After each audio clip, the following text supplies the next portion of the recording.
there's no completion.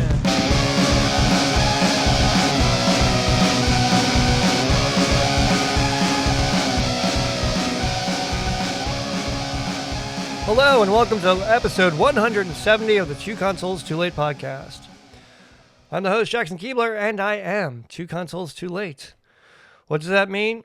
Here on this podcast, I look at the classics and the not-so-classics of retro video gaming, often for the very first time and with no nostalgia. And here on the official episode 170, not episode 169, because last episode I erroneously said that was episode 170, and this is episode 170. So, to that, I'm sorry. Anyway, so here we are looking at Road Rash. We're hitting the streets of California for this vehicular combat game on the PS1. It's a lot to talk about.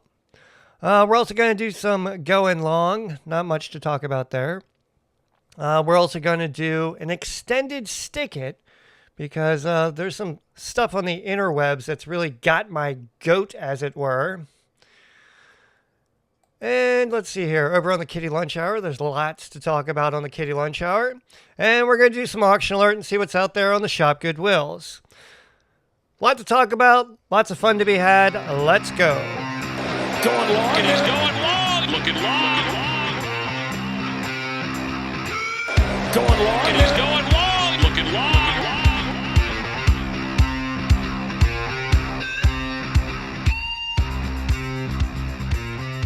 All right, real quick, what's going on with the PS1 long box collection? Well, I just acquired a copy of Power Serve Tennis from the Shop Goodwills. I had that game before. I had the disc, I had the manual, which was folded over on itself, and it was shoved in a DVD box. Stick it! So if you remember that little saga, I had to go to the eBays and get my money back. But if you remember, I got a free copy of Madden. I forget what year Madden it was, and I got 2 Pokemon cards out of it. So, I was the big winner on that deal. So I finally got an official copy of Power Serve Tennis. It's coming from the Goodwill of North Georgia. So I'm guessing that's the Georgian suburbs like Alpharetta and whatnot. I'm probably going to do a live stream of that one with the U.S. Open coming up at the end of August. Big tennis fan here at the podcast. What else? Live stream. Speaking of live stream, every Saturday morning at now 8 a.m., I play a game from the PS1 long box collection. This past live stream, I was lazy. I totally slept in. I think I didn't do the live stream till like 11 o'clock. But I was just playing Road Rash anyway, so it's not like I was playing something new. I was just playing the game to get some progression. But the live stream I did before that was Kingsfield, a game I was kind of looking forward to and was rather disappointed with. Clunky game, clunky controls, clunky combat, clunky graphics. So I thought for, $135, maybe that game would have some quality. But there wasn't a lot there. And I played for like an hour. And I just kept going against these like guards, and I just couldn't swing my sword fast enough. It's pretty cheesy. Check it out over at the YouTubes at youtube.com/2consoles2late.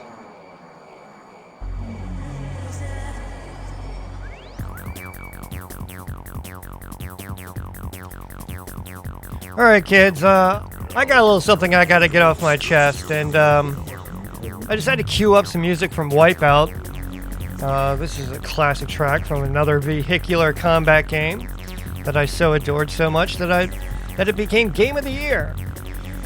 And I thought, you know what, I need something that's sort of dark and brooding and angry, because that's how I feel right now.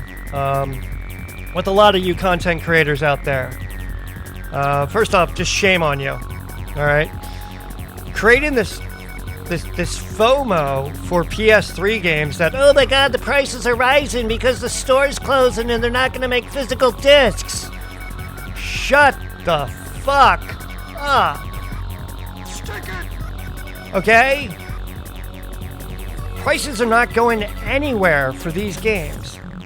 I'm sure you'd like them to go up, make that game room of yours rise in value. But, video games aren't an investment, Oh my God. It just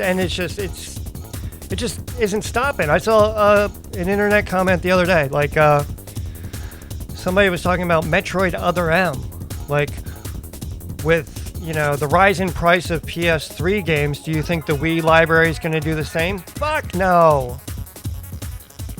The Wii was just nothing but shovelware. I mean, there was like, your Mario Karts and your Wii Sports, some games that are going to have value and that are going to continue to gain value. But prices aren't going up. And I'm sick of seeing these content creators creating this FOMO. It's disgusting. And the reason you're fucking doing it is for likes and subscribes. And that's just pathetic. It's just, come on. I'm not a journalist, here at Two Consoles Too Late. I'm just a guy who likes playing video games. And I see this stuff and it irks me. And you know what? You got two choices. You can turn it off or you can change the conversation. So this is me changing the conversation, all right? Stop it with the goddamn FOMO.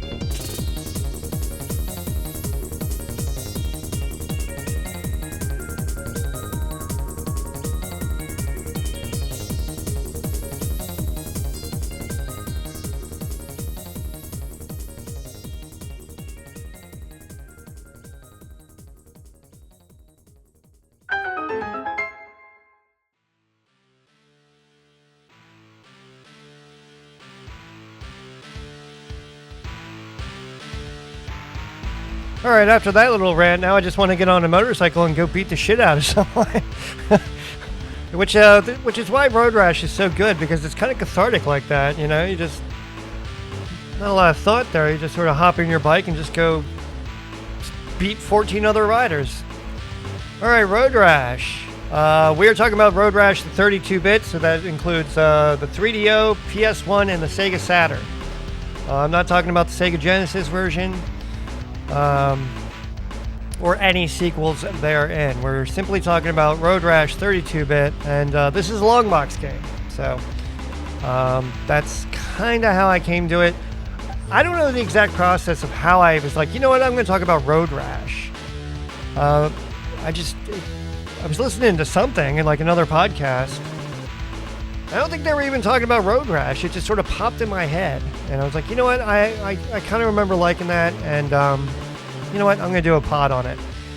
So I fired it up and I played it for about a week and a half, and I really enjoyed it a lot. So let's jump right into this. Let's talk about some Road Rash for the PlayStation. All right, so let's do the AI slot portion of the podcast here, the part that we all know and love. So, while the original debuted on the 3DO, the PlayStation version of Road Rash introduced the game to a much larger audience. It blended high-speed motorcycle racing with fistfights, chains, clubs, and police chases, creating an experience unlike any other racing game of the era.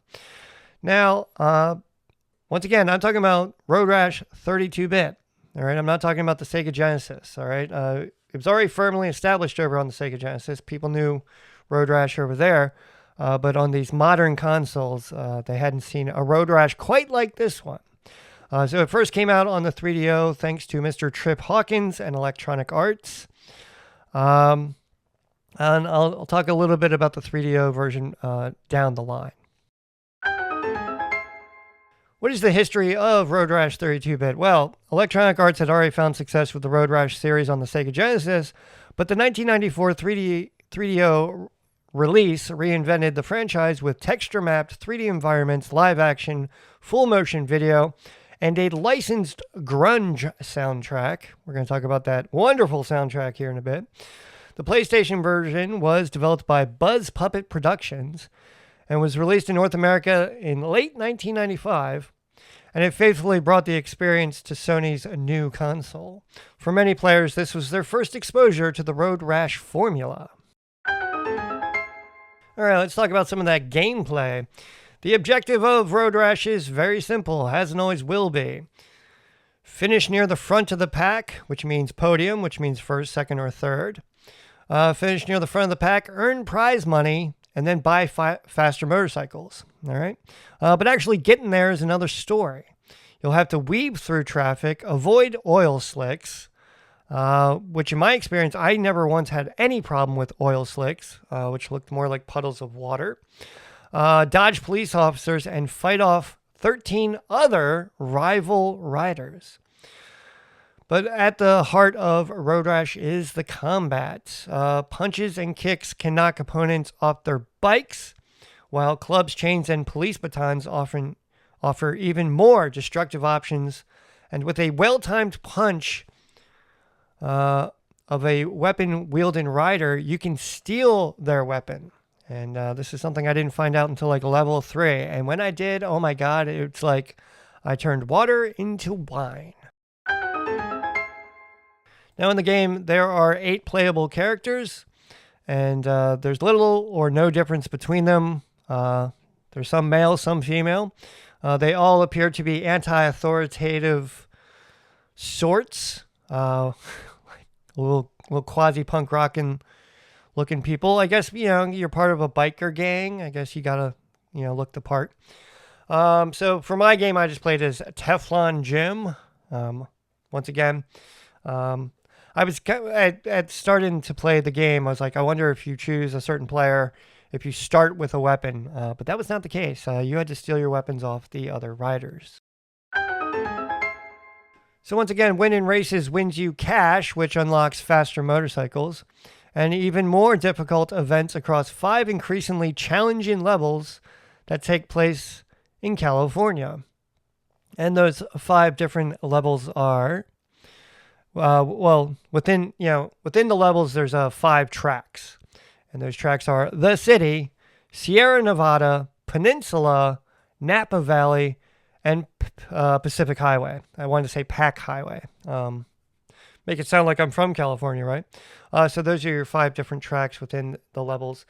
And as the game gets increasingly difficult, those tracks become longer. So I think like the first track is something like 5 miles, but the city on level 5 is something like 18 miles.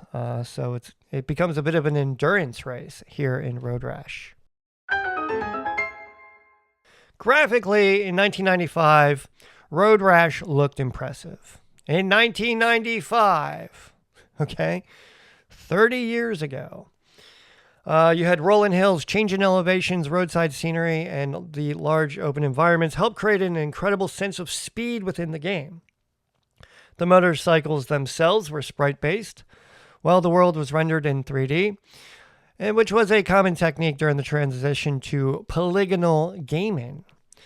And although the frame rate occasionally dipped, the visual presentation still stood out among early PlayStation racers. And I put emphasis on the word occasionally dipped because the frame rate of Road Rash on the PlayStation was not very good. And I tend not to be a snob about things like frame rate and graphics. But this one, it was really noticeable and kind of distracting.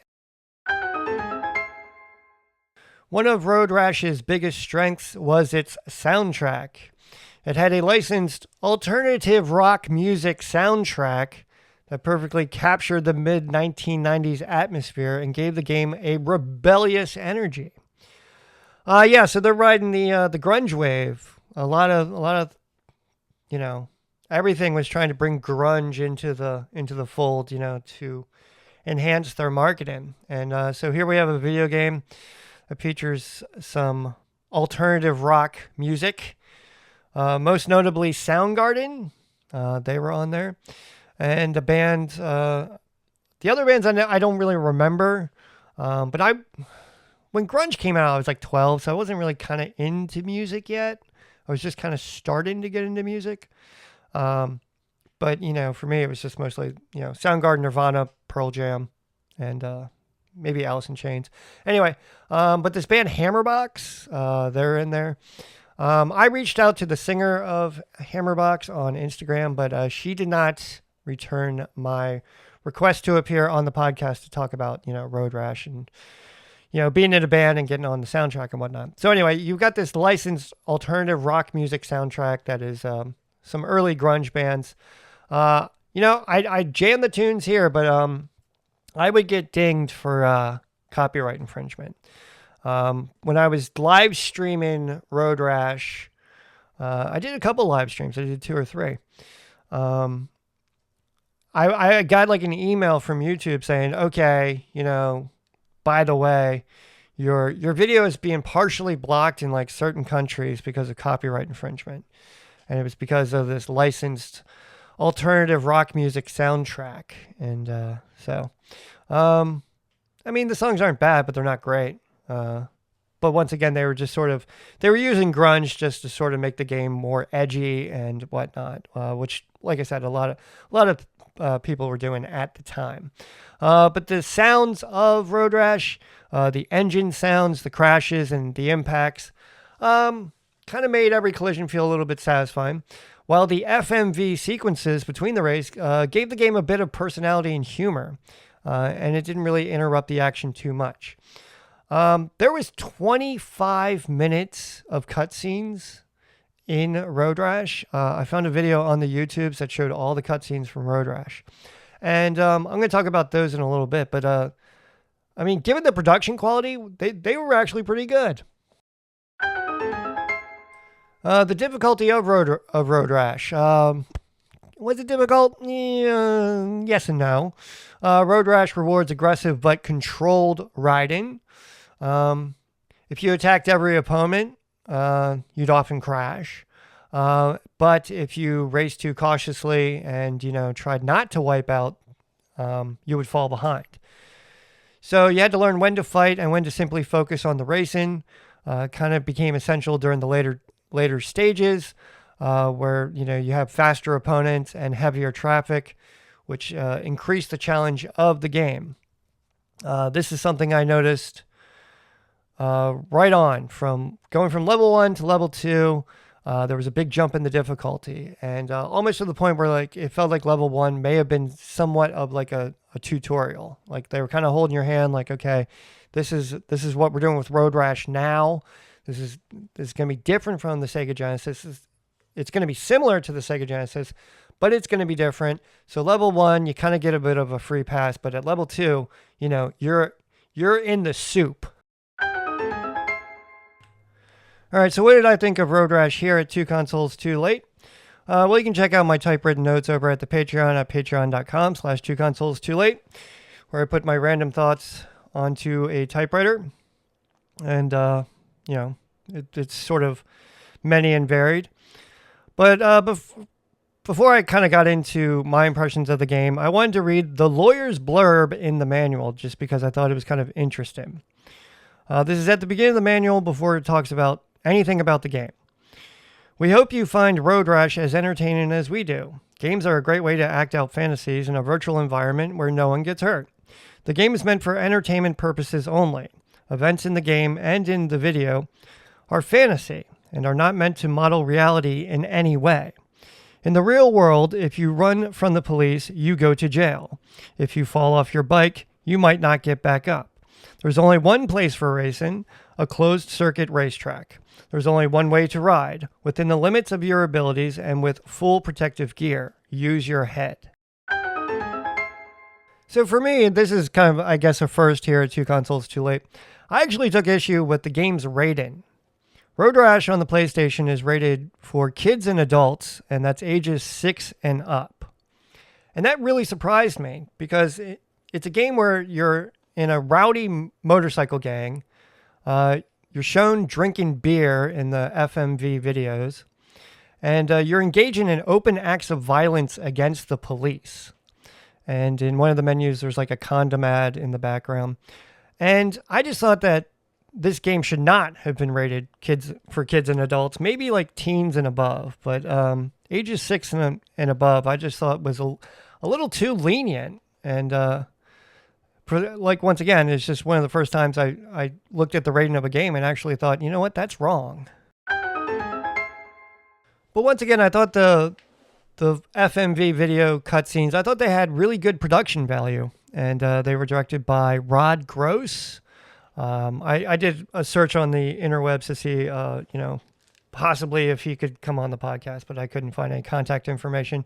But I thought the FMV videos actually had some good production quality. I can't imagine what the budget was to film those videos, because they actually got footage of actual motorcycle racers, riders, whatnot, ride in the streets of California. So I really like the FMVs. And once again, if you head on over to the YouTubes, there's a YouTube video. It's 25 minutes long of all the cutscenes from Road Rash on the PlayStation. But graphically, once again, I thought the frame rate was crap. And after an hour of playing Road Rash, my eyes really started to hurt, and I felt some strain. And I kept wondering why EA went with kind of like that, the actual capture rather than animated sprites. I guess they did that to separate the game from the 16-bit predecessor. So I kind of, once again, sort of scratching my head of why they made that choice. But the frame rate was not good. But, this is 1994, and we give the game a get-out-of-jail-free card because at the time, those graphics were pretty good. But they did not age well, and I think they could really use a new coat of paint. The audio of the game I thought was okay. The engine noise of the motorcycles got to be a little annoying after a while, but once again, I sort of give it a pass. I don't think it would have taken much to actually record an actual motorcycle and bring it into the game, but once again, it gets a bit of a pass. I would have liked to have seen more of a sound effect when you were passing a car, because, in the real world, when a motorcycle is going 100 miles an hour, it's creating a giant hole in the air, and it can be heard. Numerous times have I been on the highway or the beltway and have a motorcycle go zipping by me, and the noise that it makes by, that whoosh, was not really brought into this game, and I thought that was something that could have easily been done, but sadly did not make it into the game. I was eventually able to upgrade my bike in my gameplay. The 3 levels of bikes in Road Rash were rat bikes, sport bikes, and super bikes. Around level 3, I upgraded to a sport bike, and I think as long as you don't wipe out and you were able to finish the race, you could still podium, at least with a sport bike. The super bikes apparently had nitro, and I didn't have enough cash to obtain a super bike.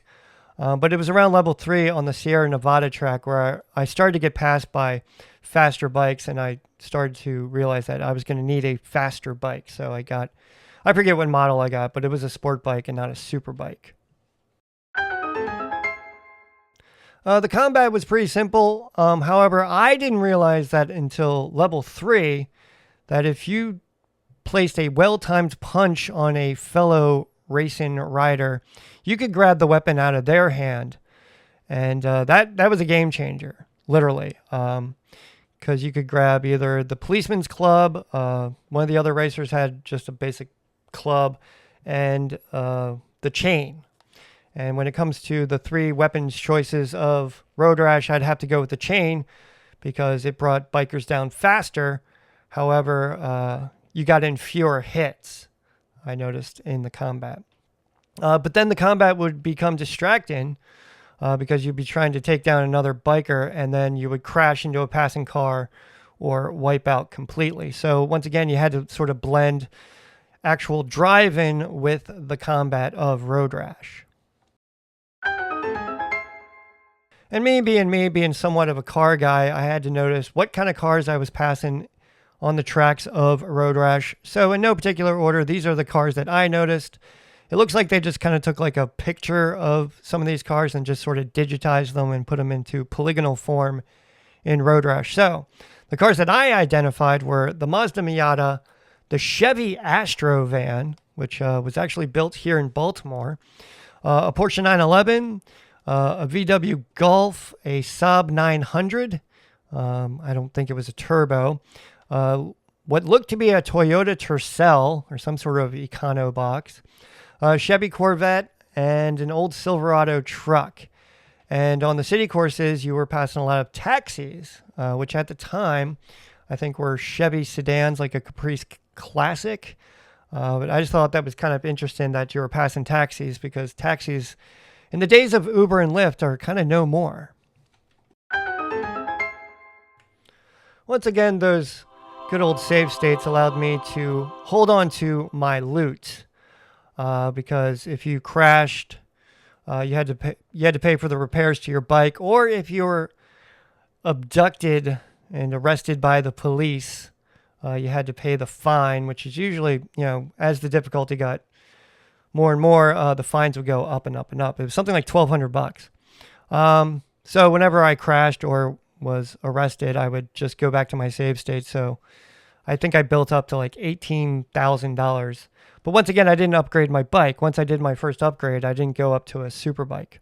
But those save states let me hold on to my loot. But if you bought a new bike and you didn't leave enough cash in the kitty, and you crashed or were arrested, and you couldn't pay the fine or pay for your repairs, that was it. That was game over, and they told you as much. One thing that I really took issue with in the game of Road Rash was that every race you started at the back of the pack, no matter how you finished. You could have finished first in, one of the tracks, but at the next race, you would start at position 14. And even Mario Kart, a game, somewhat vehicular combat, depending on how you finished a race, affected where you started in the pack. So you always started the race at the end of the pack. And depending on what kind of bike you had to play a lot of catch up. So I took a lot of issue with that.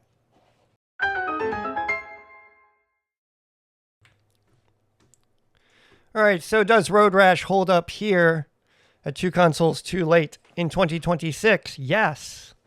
I had a lot of fun playing Road Rash. I tittered a bit when I would run over the pedestrians or the lady with the walker, and they'd give a little yelp of pain or whatever it was. Because it's sort of like, humorous violence that they brought into Road Rash. The graphics clearly show their age. And the controls require a little bit of an adjustment, but at the core, the gameplay remains incredibly fun. It's vehicular combat at its best, and it's somewhat chaotic. There were moments in this game, and when you passed a car doing 100 and you just missed it by a hair, sweaty palms, just feeling like a little nervous, and I got a little bit of a rush to the head, and there was a lot of moments like that in Road Rash that I really enjoyed. I see huge potential for a modern remake of Road Rash. Perhaps, put it in like a dystopian world, kind of like Mad Max. Put it on modern consoles with modern graphics. You could keep the locations in California. Maybe do like an open world thing. But I think that would require that you had to get off the bike. And then at that point, it starts to look a little bit like Days Gone. A game that I enjoyed on the PS4. The spiritual successor to Road Rash is on the PS4. It's called Road Redemption. It's a motorcycles, vehicular combat. Looks a lot like Road Rash, but it is not Road Rash because Road Rash had like a secret sauce. They had it on the Genesis and they brought it over here to the 32-bit era on the 3DO. The PlayStation and the Saturn. But I mean, I'll tell you what though, more than once I found myself, playing the game and just saying, you know what, I'm going to do one more race. And I just kind of kept going with it. But in my gameplay, I got as far as level 4 and I was done by that point. The races just got longer and you could win more money and upgrade your bike. And I was not able to upgrade to a super bike. That's something I wasn't able to do. But I think I had enough of Road Rash. But here at Two Consoles Too Late, Road Rash 32-bit gets a big thumbs up. All right, so how much is Road Rash in the collector's market? Well, let's take a look over at the price charts and see how much all these games are worth.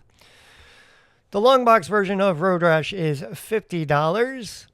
The regular jewel case version for the PlayStation is $25. That's Black Label. The Sega Saturn's version is just a bit of a jump. It's $55.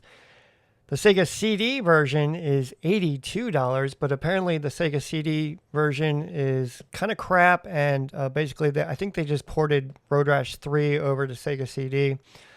And the 3DO version, the first 32-bit iteration of this game, is $70. So let's head on over to the Shop Goodwills and see if we can find a copy of Road Rash on Auction Alerts.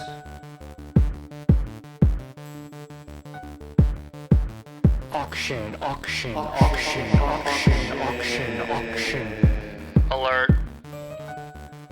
All right, so currently a search on the Shop Goodwills for Road Rash brings up only 2 listings. There's a lot of non-PlayStation games, and one of the games is Road Rash 3D, a sequel on the PlayStation. This game got 2 sequels. It was Road Rash 3D and Road Rash Jailbreak. So Road Rash 3D is included in this lot of games. It's got 6 bids. It's got 4 days left on the auction. It's up to $29.02. And there's a copy of Road Rash 2 for the Sega Genesis, untested. That's only got 1 bid at $9.99, and there's 5 days and 7 hours left on that auction. So, versions of Road Rash can be had on the Shop Goodwills. There was a long box copy that recently came across the Shop Goodwills. This came from the Goodwill Industries of Middle Tennessee. Road Rash PlayStation PS1 long box CIB, complete in box, untested, went for $36. So a pretty good price. Once you get shipping and handling in there, that brings it up to that $50 range. So occasionally a copy of Road Rash can be had. But what else is out there in the Shop Goodwills?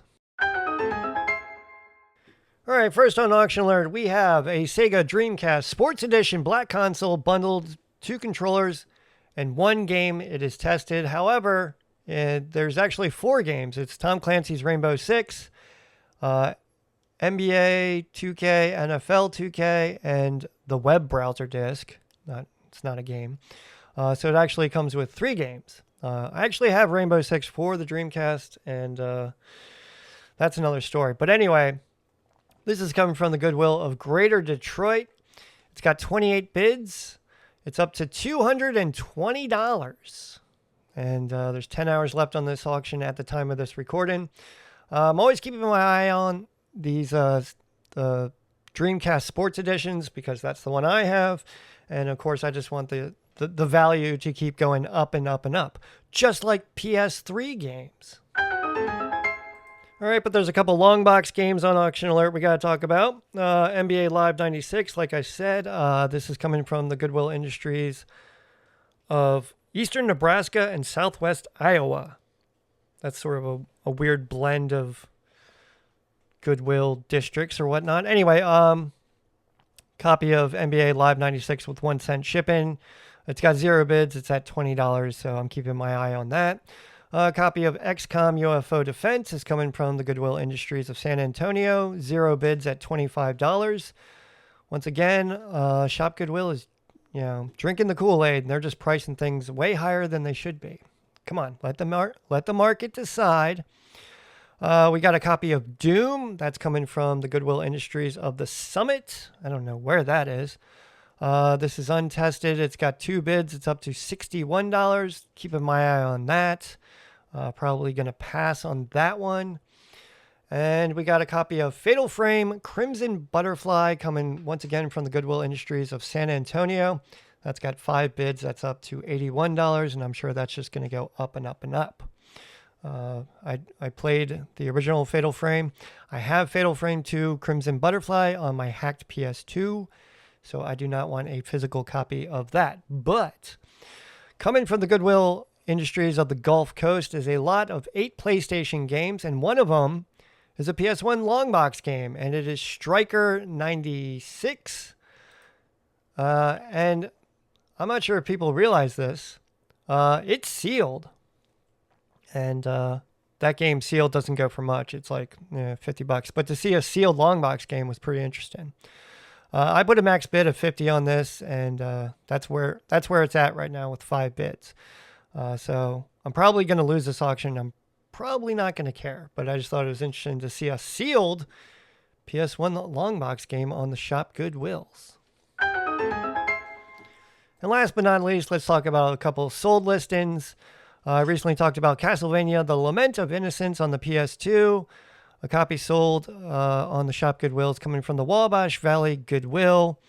Sold for $42.01. And a PlayStation, working PlayStation, with a long box copy of PGA Tour 96 sold for $40. I kept my eye on that just to kind of see what that would go for. My copy of PGA Tour 96, it's okay, but not great. So that's why I bookmarked that. And a copy of Parasite Eve without the case, just the manual and the discs. I don't think I had the bonus discs. Went for $71. A game that I talked about here on the podcast and was not a fan of. And I actually had a physical copy, and I sold it for $50. And to this day, I don't know why. I'm still kind of kicking myself like I could have gotten more for it. But, it's c'est la vie.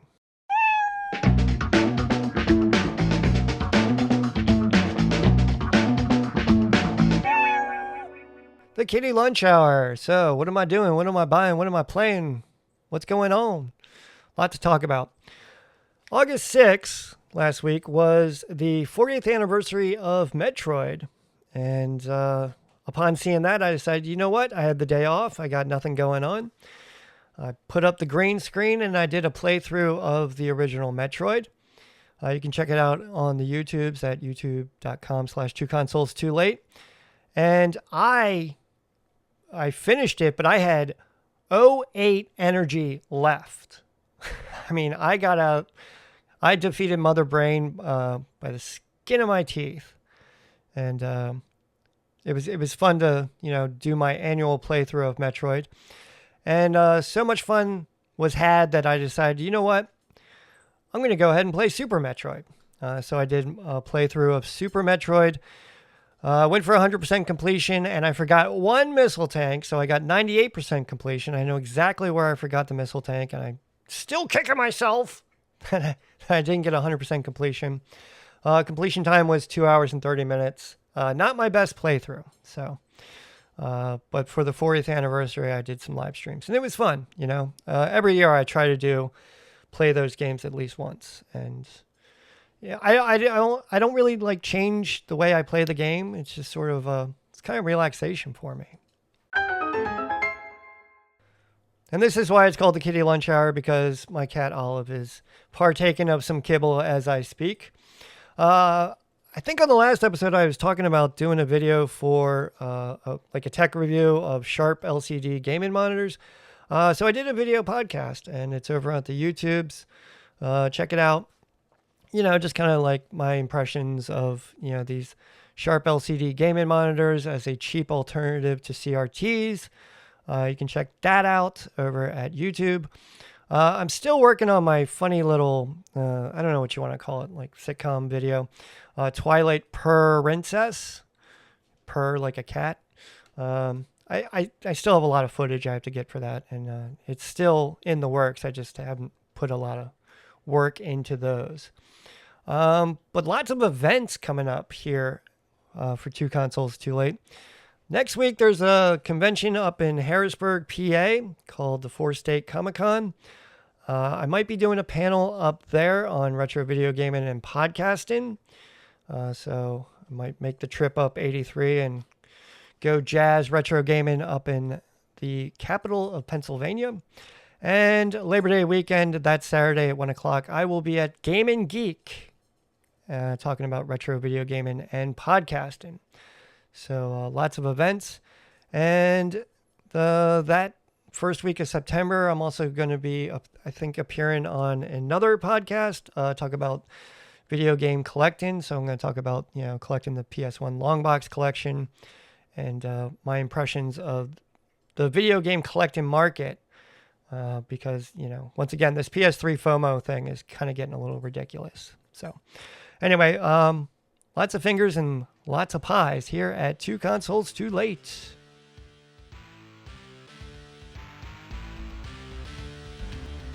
All right, thank you for listening to the podcast. I've been the host, Jackson Keebler.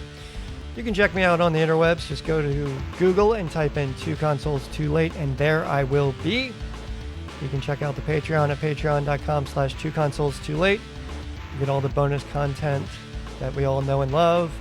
The Going Long bonus podcast, typewriter manifestos, as well as my video game notes.